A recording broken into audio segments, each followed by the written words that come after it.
Hey, salut, j'espère que tu vas bien, moi ça va super. Aujourd'hui je vais tout simplement te parler de mes 3 plus grosses conneries en investissement en crypto-monnaie. Voilà, tout simplement, on va pouvoir se fendre la poire. J'espère que tu ne feras pas les mêmes bêtises, ça serait con, ma foi. Alors tout d'abord, ce qu'il faut savoir, c'est que j'ai débuté la crypto-monnaie en 2017, donc quand tout le monde commençait à en parler.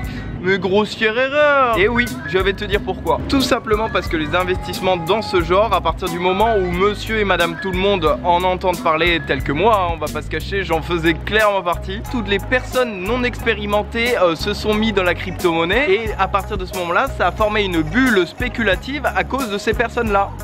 Voilà. Attends, tu sais quoi, on va se mettre un peu plus à l'ombre parce que je suis en train de cramer actuellement. Voilà, ça va beaucoup mieux. Une bulle spéculative en 2 mots, c'est la surévaluation d'une valeur. Bon là il va être 3 mots mais tu m'as compris. Dans cette situation c'était ça en tout cas. Et donc comme tout le monde a entendu parler du Bitcoin, etc.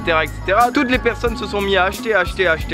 J'ai été avec toutes ces personnes dans cet engouement pour la crypto-monnaie en fin 2017. Alors au bout d'une semaine, 2 semaines, c'était formidable. J'ai quasiment fait x2, x3 sur justement ce que j'avais misé. Donc j'avais à l'époque mis à peu près 1000 €, qui est une somme entre nous assez conséquente quand tu es encore étudiant à 18 ans. Étant tout content d'avoir affiché sur mon compte 2500 € alors que j'avais mis que 1000 au bout de 2 semaines, eh bien je me suis dit tel un génie avec 20 de QI, et pourquoi pas essayer de faire plus? Ça monte, alors ça va continuer à monter, non?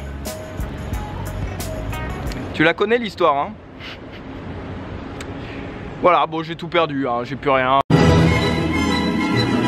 Et l'erreur que j'ai fait ensuite, comme tout bon bonobo qui se respecte, j'ai voulu faire du trading pro, donc ça veut dire vendre et acheter des crypto-monnaies entre elles, sur une plateforme où à chaque transaction, ils prenaient 3%. Ça veut dire qu'en gros, tu faisais 10 transactions, tu perdais littéralement 30% de ce que tu avais mis.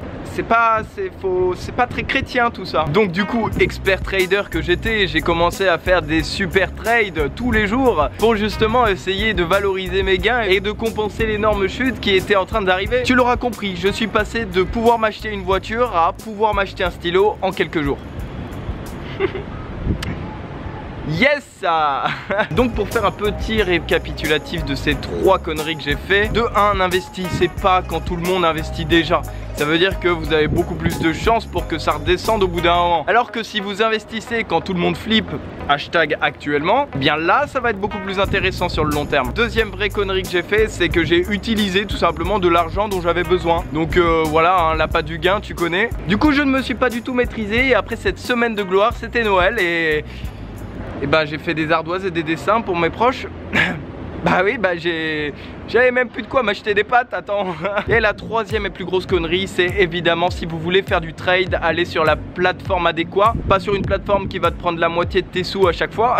Donc renseigne-toi d'abord sur les commissions et surtout en fait, n'essaye pas de faire le trader pro alors que tu n'as pas d'expérience, parce que tout simplement moi, plus bidouiller sur un clavier, plus avoir des graphiques montants descendants sur mon ordinateur, j'avais trop l'impression d'être un hacker de l'extrême. Bref, j'espère que tu ne feras pas ces 3 erreurs que j'ai pu faire au passé. J'espère en tout cas que la vidéo t'aura plu. Si c'est le cas, n'hésite pas à t'abonner, à activer les notifications. Il reste aussi pour les derniers quelques heures pour ma formation à moins 50% pour sa sortie. Donc le lien est juste en dessous dans la description. Tu peux aussi rejoindre le groupe Facebook francophone d'entrepreneurs qu'on a créé justement pour booster les gens qui se lancent et me dire en commentaire s'il y a des sujets que tu souhaiterais que j'aborde sur la chaîne. Voilà, j'espère que le confinement se passe pas trop mal pour toi. Je te souhaite une bonne après-midi et une bonne soirée. Prends soin de toi et tes proches et nous on se dit à demain. Salut!